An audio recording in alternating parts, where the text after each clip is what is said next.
I want to tell you about $1 billion mistake and why Kansas can't afford to make it. That $1 billion mistake is called SB 22.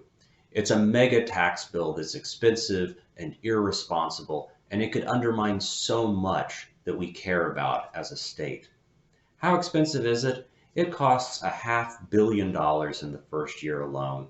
It costs that full $1 billion in its first 3 years. Think about all of the good that that revenue could do, and then realize that it's not going to healthcare workers battling COVID-19. It's not going to our public schools. It's not going to the towns and communities that have struggled so much over this past year.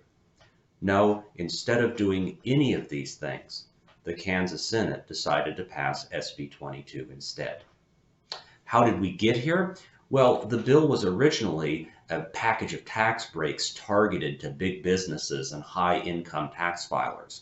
A bunch of amendments were added that applied to many more people.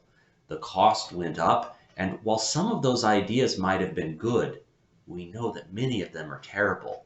And whatever the case, they shouldn't all be part of the same $1 billion mistake. Kansas has been here before. We've seen what happens when you pass expensive, ideologically driven tax policy.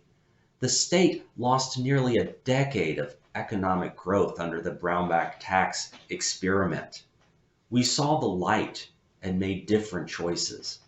Now, as we face the COVID-19 health and economic crisis, blowing a hole in the state budget is not the answer. Thankfully, we still have a chance. We still have a shot at stopping SB 22. It's going to be coming to the State House of Representatives, and your representatives need to know that SB 22 is destructive and it needs to be stopped.